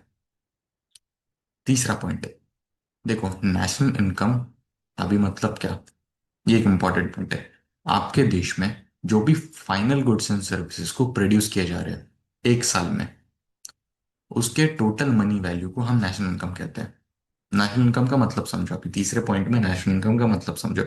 नेशनल इनकम का मतलब होता है कि आपके देश में एक साल में जितने भी final goods and services produce करे जा रहे हैं, उनकी टोटल मनी वैल्यू को हम नेशनल इनकम कहते हैं। आई अगेन रिपीट, आपके देश में एक साल में जितने भी final goods and services produce करे जा रहे हैं, उनके टोटल मनी वैल्यू को नेशनल इनकम कहते हैं मेरे दोस्त। समझ गए? आसान है, 3 पॉइंट में तो कोई लिखते आना है। फिफ्थ वाला, interesting one. Rajendra has a stock of 500 gel pens, okay, which includes 200 gel pens produced in the previous financial year. अभी राजेंद्र की एक दुकान है जिसमें उसके पास में 500 जेल पेन्स है, जिसमें से 200 जेल पेन्स पिछले साल के हैं। अभी आइडेंटिफाइड कॉन्सेप्ट में आ जाएगा inventories. Explanation of the concept, अभी इन्वेंटरीज का मतलब होता है स्टॉक। सबसे पहला पॉइंट, इन्वेंटरीज का मतलब होता है स्टॉक। अभी यहाँ पर राजेंद्र की एक दुकान है जिसमें 500 जेल पेन्स उसके पास में, वही 500 जेल पेन में से 200 जेल पेन्स पिछले साल प्रोड्यूस किए गए हैं। तो मतलब 200 जेल पेन्स का उसके पास में स्टॉक ऑलरेडी पड़ा हुआ है। तो जो स्टॉक आपके दुकान में, जो माल आपके दुकान में ऑलरेडी पड़ा हुआ है, उसे हम इन्वेंटरीज कहते हैं। इन्वेंटरीज बोलो या तो स्टॉक बोलो, एक ही बात है। समझ गए मेरे दोस्त? आसान था। मिलते हैं मेरे दोस्त चैप्टर नंबर 8 के आइडेंटिफाई एक्सप्लेन द कॉन्सेप्ट में। इसके बाद में चैप्टर नंबर 8, 9, 10, फिर मेरे दोस्त खत्म। ये वीडियो कैसा लगा मेरे को बताना। एंड मिलते हैं चैप्टर नंबर 8 के आइडेंटिफाई एक्सप्लेन द कॉन्सेप्ट में। लेकिन मेरे दोस्त एक चीज याद रख, अभी ये जो हम पढ़ रहे हैं, अभी थोड़े टाइम के बाद में, मतलब जब मैं चैप्टर नंबर 10 कंप्लीट करूंगा, तो मैं तेरे को लास्ट में बताऊंगा प्रूफ के साथ में कि जो मैंने पढ़ाया है वो पीवाईक्यूज में आया है। तो देखो क्या करना है, बस कॉन्सेप्ट को समझने पे फोकस करना है। जैसे कि मैंने ये जब पढ़ा कि 500 जेल पेन से, उसमें से 200 gel pens previous financial year में प्रोड्यूस करे गए हैं, तो ये देख के ही, पढ़ के ही मेरे को समझ में आ जाता है कि इन्वेंटरीज की बात हो रही है। इन्वेंटरीज मतलब स्टॉक। जो भी चीज आपके दुकान में पड़ा है उसे स्टॉक कहते हैं, उसे इन्वेंटरी कहते हैं। तो ये मेरे को समझ में आ गया है ऑलरेडी। तो ऐसे तेको को भी समझ में आना चाहिए। जब ये चीज तेको समझ में आ जा रही है, तो मैं मान करके चलूंगा, तो खुद भी ये अंदाजा लगा लेगा कि identify and explain the concept मैं अपने खुद से सॉल्व कर सकता हूँ, मैं अपने आप से सॉल्व कर सकता हूँ अभी। क्योंकि ये बहुत कंफ्यूजिंग होता है। मैं जब खुद 12th में था, मेरे को खुद को भी ये बहुत ही एम्बिग्युअस लगता था, कंफ्यूजिंग लगता था। मैं खुद भी इसे जल्दी सॉल्व नहीं कर पाता था, मैं समझ नहीं पाता था कि कॉन्सेप्ट क्या है। बिकॉज मेरे में भी कहीं ना कहीं कॉन्सेप्चुअल क्लैरिटी वो टाइम पे कम थी। बट ग्रेजुअली जब मैं पढ़ा रहा हूँ तुमको, मैं जब खुद भी पढ़ता हूँ, रिसर्च जब मैं करता हूँ, जब मैं खुद पढ़ता हूँ टॉपिक को, तो मेरे को आराम से ऑटोमेटिकली समझ में आ जाता है। तो पढ़ना जरूरी है, कॉन्सेप्ट को समझना जरूरी है मेरे दोस्त। जब तू कॉन्सेप्ट को समझेगा, जब तू कॉन्सेप्चुअल क्लियरिटी लेगा, तब भी तेरे को समझ में आएगा। Until and unless you will not be able to understand that. मिलते हैं नेक्स्ट वीडियो में। नेक्स्ट वीडियो मतलब चैप्टर नंबर 8 का आइडेंटिफाई एक्सप्लेन द कॉन्सेप्ट में कंटिन्यू होगा ये डायरेक्ट। और भी मेरे दोस्त, चैप्टर नंबर 8 जो है अपना पब्लिक फाइनेंस इन इंडिया, उसका आइडेंटिफाई एक्सप्लेन द कॉन्सेप्ट कम खत्म करते हैं। सबसे पहले आइडेंटिफाई एक्सप्लेन द कॉन्सेप्ट जो है हमारा, सबसे पहले पेन ले लेता हूँ। पेन आ गया अपना। सबसे पहला वाला, Ashok paid tax on his income and property. यहाँ पर अशोक क्या कर रहा है, टैक्स पे कर रहा है on his income and property. उसके इनकम एंड प्रॉपर्टी के ऊपर वो टैक्स पे कर रहा है। कौन पे कर रहा है tax? Ashok. Ashok directly tax पे कर रहा है उसके इनकम एंड प्रॉपर्टी पे।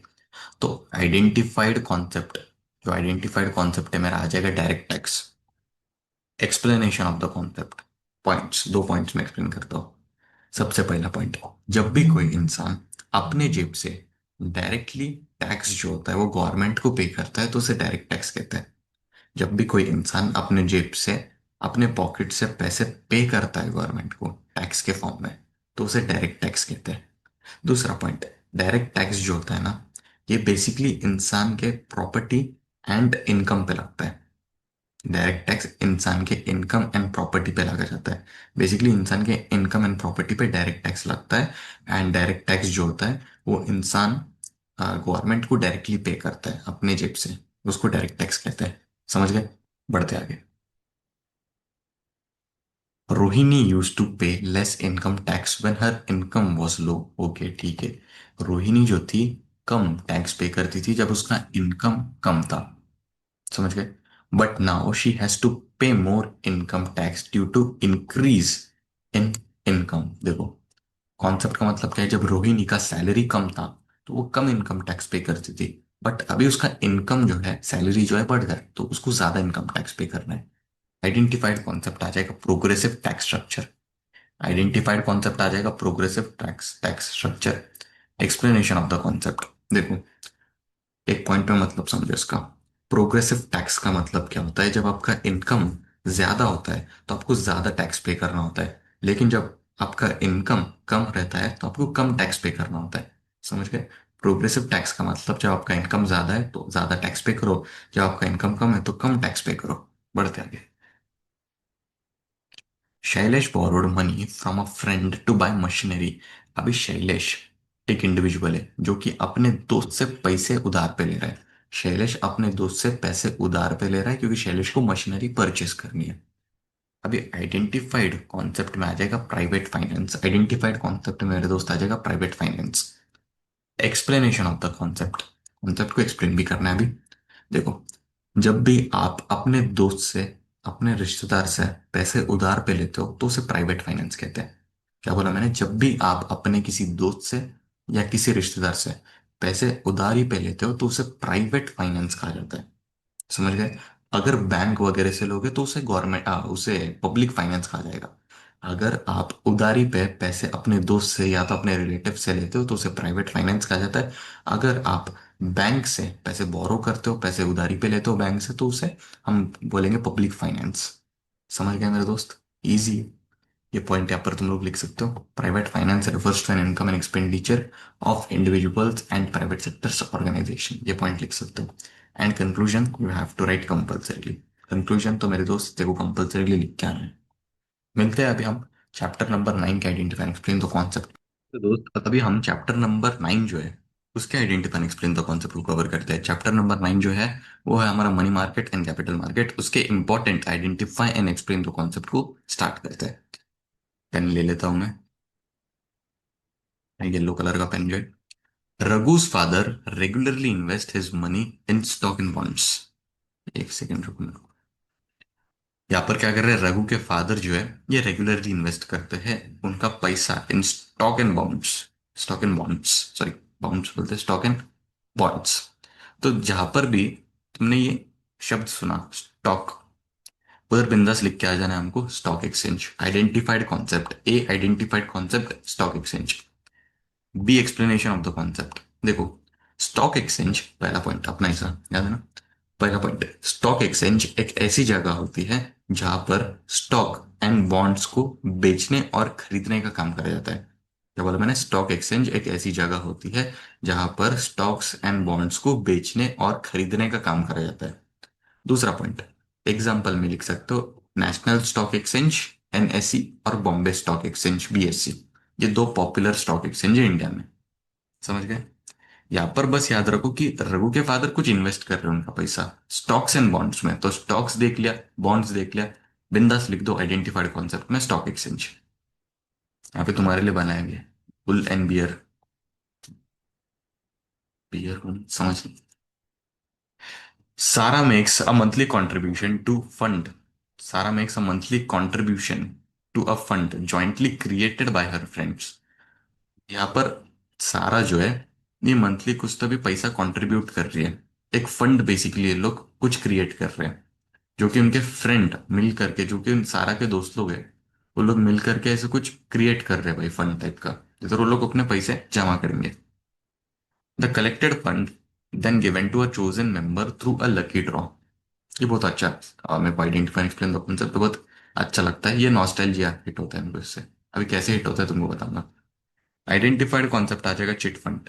चिट फंड को अपने लैंग्वेज में क्या बोलते हैं, अपने मदर टंग में चिट फंड को क्या बोलते हैं, अपने गाउटी भाषा में इसको बोलते हैं बिशी बोलते हैं।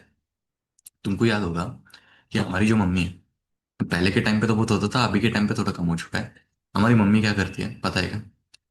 हमारी मम्मी जो होती है ये बिशी करके कुछ चालू करती है, जहाँ पर बहुत सारे अपनी मम्मी के फ्रेंड्स आते हैं, हर महीना अपनी मम्मी को कुछ पैसे देते हैं और अपनी मम्मी वो पैसे को जमा करती है। फिर नंबर आने पर, वो मेंबर्स का नंबर आने पर अपनी मम्मी उनको पैसा दे देती है। तो उसको बोलते हैं बिशी। बिशी को इंग्लिश में बोलते हैं चिट फंड। तो चिट फंड एक ऐसा प्रोसेस होता है जहां पर एक व्यक्ति होता है और बहुत सारे मेंबर्स होते हैं। तो एक व्यक्ति के पास में बहुत सारे मेंबर्स पैसे देते हैं, तो वो पैसा व्यक्ति कलेक्ट करता है। कलेक्ट करके हर महीना वो लोग पैसे देंगे। हर महीना मैं पैसे कलेक्ट करूँ, कलेक्ट करने के बाद में पैसे उनका जब नंबर आएगा, एक ऐसा अ, वो टाइम पे याद है मेरे को कि मेरी मम्मी और उनके फ्रेंड्स ऐसा बैठते थे, एंड ऐसा एक बाउल होता था, उसमें वो चिट्स होते थे, वो चिट्स को ऐसे ऐसे ऊपर मार के खेलते ऐसे फेंकते थे, और कोई एक मेंबर उसे उठाता था, और जिस भी मेंबर का उसमें नाम आया उसको पैसे मिल जाएंगे। उसका नंबर उस तरीके से लगता था। ऐसा ही है। तो इम्पोर्टेंट है यार, ये एक नॉस्टैल्जिया मेरे को अभी भी याद आता है, जब वो बोल रहा हूँ ना मैं, मेरे को याद आ रहा है वो पहले का। Explanation of the concept. Explanation में ये सेम एक्सप्लेनेशन लिख दो कि चिट फंड्स आर अ, ठीक है, constituent of the unorganized money market in India, in which members make a regular contribution to a fund। मतलब मेंबर्स एक फंड टाइप का जमा करते हैं हर महीना पैसा अपना इन्वेस्ट करके। एक ही मेंबर के पास वो पैसा रहता है। ऐसा है। ये वाला इंपॉर्टेंट है। लूसी या तो टीना, दोनों में से कोई एक नाम आएगा, नाम चेंज होगा बट कॉन्सेप्ट सेम रहेगा। डिपॉजिटेड अ लमसम अमाउंट, एक लमसम अमाउंट, ऐसे समझ जाओ, लमसम से समझ जाओ कुछ तो है, of rupees 1 lakh in bank for a period of 1 year. Okay, lump sum amount deposit कर रहे हैं एक फिक्स्ड पीरियड के लिए। लमसम अमाउंट डिपॉजिट कर रहे 1 ईयर के लिए ना, तो 1 ईयर मतलब एक फिक्स्ड पीरियड होगा। तो आइडेंटिफाइड कॉन्सेप्ट में आ जाएगा fixed deposit. Explanation of the concept.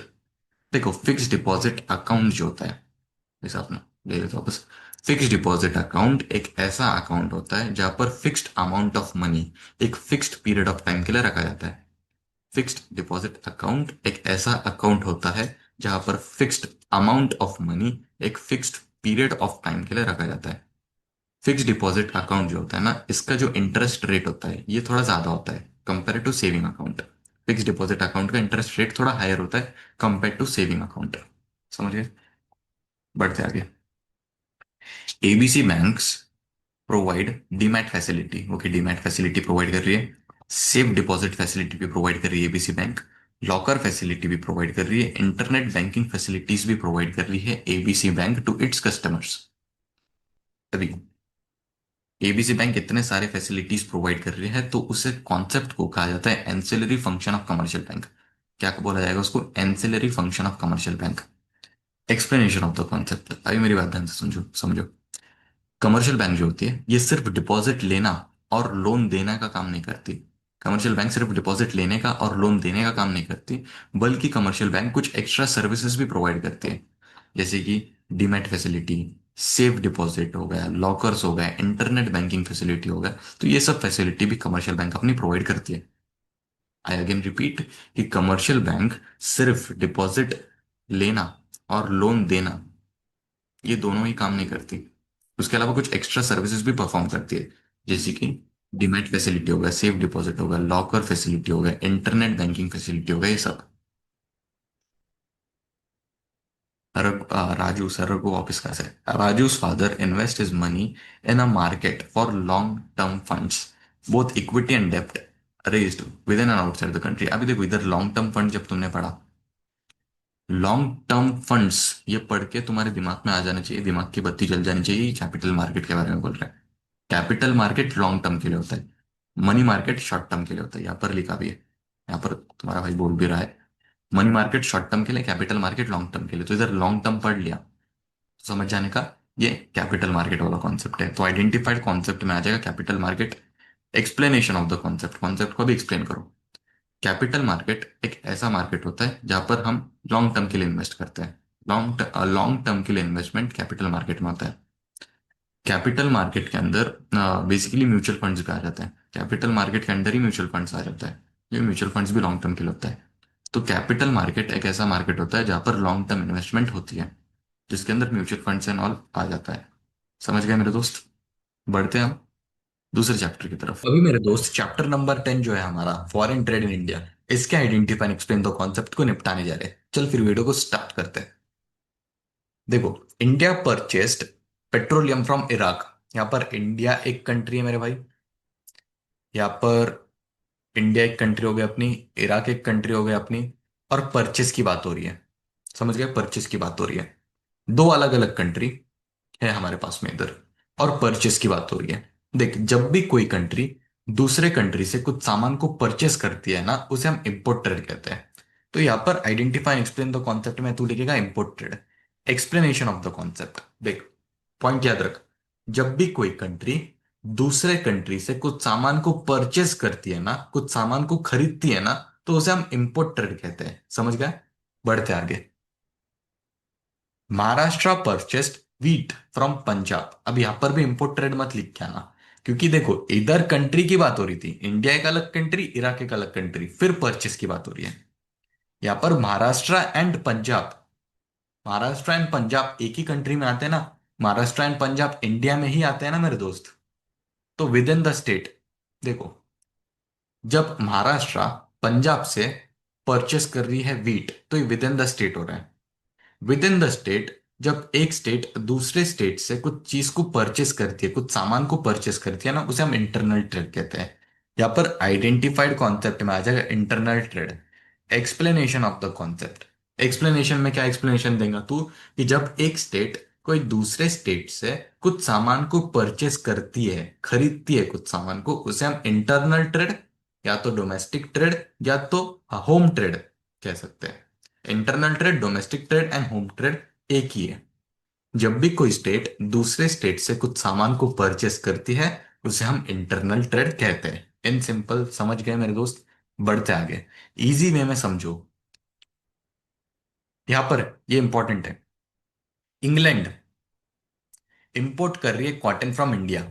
इतना याद रखो, इंडिया एक कंट्री है और इंग्लैंड एक कंट्री है। तो इंग्लैंड क्या कर रही है? इंडिया से कॉटन को इंपोर्ट कर रही है, मतलब परचेस कर रही है इंग्लैंड। फिर उसके बाद में made readymade garments from it and sold them to Malaysia. अरे बाप रे! यहाँ पर सोल्ड कर रही है किसको? मलेशिया को। तो यहाँ पर इंग्लैंड सबसे पहली चीज क्या कर रही है? इंग्लैंड जो है, ये इंडिया से कॉटन को इंपोर्ट कर रही है, मतलब इंग्लैंड इंडिया से कॉटन खरीद रही है, फिर उसमें कुछ और मॉडिफिकेशन करके, उसमें गारमेंट्स बना के, उसका उसमें और वैल्यू एडिशन ऐड करके मलेशिया को सेल कर रही है। मतलब सबसे पहली चीज तो इंग्लैंड ने इंडिया से इंपोर्ट किया कॉटन को, उसमें कुछ मॉडिफिकेशन करे, उसने उसका गारमेंट्स बनाया, फिर मलेशिया को सेल किया। यहाँ पर परचेस भी हो रहा है, इंपोर्ट भी हो रहा है, यहाँ पर एक्सपोर्ट भी हो रहा है, मतलब सेल भी हो रहा है। तो इसको बोलते हैं हम एंट्रीपोर्ट ट्रेड। इसको बोलते हैं क्या? Entrepot trade. Explanation of the concept. जब भी कोई कंट्री दूसरे कंट्री से कुछ सामान को परचेस करती है, उसके अंदर कुछ मॉडिफिकेशन, उसके अंदर कुछ प्रोसेस, उसके अंदर कुछ वैल्यू एडिशन करके तीसरे कंट्री को सेल करती है, उसे हम एंट्रीपोर्ट ट्रेड कहते हैं।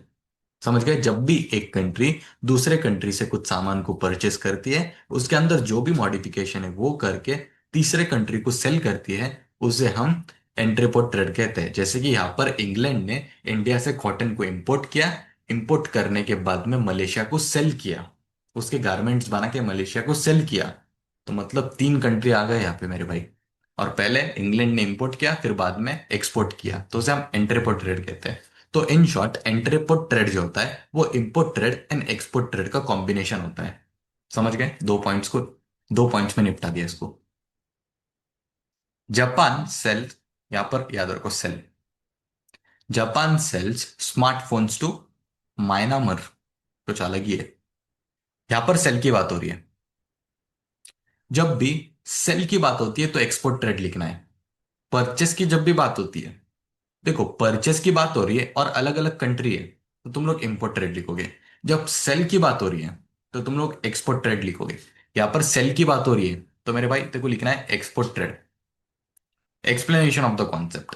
देखो, जब भी कोई कंट्री दूसरे कंट्री को कुछ माल, कुछ गुड्स सेल करती है, बेचती है, उसे हम एक्सपोर्ट ट्रेड कहते हैं। जब भी कोई कंट्री दूसरे कंट्री को कुछ सामान सेल करती है, उसे हम एक्सपोर्ट ट्रेड कहते हैं मेरे दोस्त। इसी के साथ बहुत ही important, identify and explain the concept हमने सारे चैप्टर्स के खत्म कर दिए। One shot video, one shot बोल लो, गन शॉट बोल लो, हेड शॉट बोल लो, जो भी बोल लो, तुम्हारे हिमांशु भैया ने निपटा दिया है। Identify and explain the concept मैंने जितने पढ़ा है मेरे दोस्त, सारे के सारे इंपॉर्टेंट है। All of these are important, exam में आने के चांसेस है मेरे भाई। तो देखो, एक करना है, अच्छे से कर, प्रॉपर तरीके से कर। एंड अगर ये तू कर लेता है, एक बार क्या कर, ये कर ले पूरा, ये पूरा वीडियो देख ले। ये वीडियो देखने के बाद में तू पीवाई क्यूज उठा ले। पिछले 4 साल के पीवाई क्यूज उठा ले तू। पिछले 4 साल के पीवाई क्यूज उठाने के बाद में उसमें देख ले जो मैंने पढ़ा है, सेम टू सेम चीजें तेरे को उधर देखने मिलेगी। वो काम तू करेगा, मैं नहीं करूंगा, वो काम तू करेगा। मैं उसके लिए एक वीडियो लाऊंगा, मैं एक प्रूफ वाला वीडियो लाऊंगा उसके लिए। वो प्रूफ वाले वीडियो में मैं बताऊंगा, शायद से इसके बाद ही मैं कंटिन्यू कर दूं उसको। करने को मैं कर दूंगा, चलो ठीक है, चलो तुम्हारी डिमांड पे मैं तुमको एक बार करके दिखाता हूँ वो। इसके बाद में ही एक वीडियो अपन कंटिन्यू करते हैं। उसमें मैं तुमको दिखाऊंगा कि मैं जो पढ़ा है, मैंने जो तुमको पढ़ा है वो पेपर में आया है कि नहीं, मैं तुमको बताऊंगा। इस वीडियो के बाद में लगेज कंटिन्यू होगा वो। यहाँ पर मैं ये एंड करूंगा, उसके बाद में लगेज मर्ज करके वो डालूंगा। मेरे भाई आएगा वीडियो अपना, टेंशन मत ले। यहाँ पर याद रख, देख तेरा भाई कुछ बोल रहा है, ये मेरा वैसे पहले का फोटो है। सब चैप्टर्स के इंपॉर्टेंट आइडेंटिफाई एक्सप्लेन तो कॉन्सेप्ट खत्म कर दिए गए हैं। बस अभी इसको अच्छे से रिवाइज करना है देखो। यहाँ पर कुछ कुछ चीजें जो कि तुम्हारे हिमांशु ये बीच बीच में बोलते रहता है, वो बोलने की आदत है। इम्पोर्ट मतलब परचेस, एक्सपोर्ट मतलब सेल। इतना चीज याद रख, इतना चीज याद रख। अगर मेरे दोस्त ये वीडियो, ये जो पूरा सीरीज था हमारा वन शॉट का, देखो अगर थोड़ा सा भी वैल्यूएबल लगता है, मेरी मेहनत जो है, मेरा हार्डवर्क जो है, अगर थोड़ा सा भी पसंद आता है ना, तो वीडियो को यार लाइक कर दे। 500 लाइक्स का मेरा टारगेट है। 100 से 200 कमेंट्स का मेरा टारगेट है। इंस्टाग्राम पे भर भर के फॉलोवर्स आने चाहिए। मेरे को डाउट्स पूछ सकते हो तुम लोग इंस्टाग्राम पे। कुछ अगर ऐसा डर लग रहा है अंदर से, कुछ अंडर कॉन्फिडेंट हो, डर लग रहा है एग्जाम का, तो मेरे को पूछ सकते हो मेरे दोस्त। एंड मैंने पहले भी बताया था कि देखो, कोई भी एग्जाम जो है ना, कोई भी एग्जाम रहने दो, कोई भी चीज रहने दो लाइफ में, तुम्हारी जान से बढ़कर तो नहीं है ना। कोई भी चीज तुम कर रहे हो, तुम्हारी जान से बढ़कर कोई चीज नहीं है मेरे भाई। लाइफ तुम्हारा इंपॉर्टेंट है, तुम्हारा जो हेल्थ है वो इंपॉर्टेंट है, फिर उसके बाद में उसके पीछे पीछे सारी चीजें आती रहेगी। पहले खुद पे ध्यान दो, खुद के हेल्थ पे ध्यान दो। बाकी ये बोर्ड एग्जाम तो यार ऐसा कुछ इतना, इसके जो परसेंटेज है ना, आगे चल के तेरे को कोई नहीं पूछेगा तेरे को 10th में कितने परसेंटेज थे, तेरे को 12th में कितने परसेंटेज थे। आगे चल के कोई नहीं पूछता है, किधर भी काम नहीं आता है। जस्ट एज अ एक माइलस्टोन जो होता है उसके लिए ये ठीक है। नहीं मार्क्स अच्छे आते हैं, नहीं परसेंटेज अच्छा आता है, कोई नहीं। जिंदगी में ऐसे बहुत सारे एग्जाम्स आते रहेंगे। जिंदगी में ऐसे बहुत सारे मौके आते रहेंगे, अपॉर्चुनिटीज आते रहेंगे। देखो, बोर्ड एग्जाम जो है ना, ये एक मंजिल, मंजिल जो बोलते हैं ना, मंजिल नहीं है ये, बस एक पड़ाव है जो कि आपको पार करना है। बस एक पड़ाव है जिसको आपको पार करना है, पूरी मंजिल नहीं है ये। मिलते हैं मेरे दोस्त नेक्स्ट वीडियो में, प्रूफ वाला वीडियो आएगा, वो जरूर देख के जाना। वहां तक जरूर देखना, ये देख लिया तो वो भी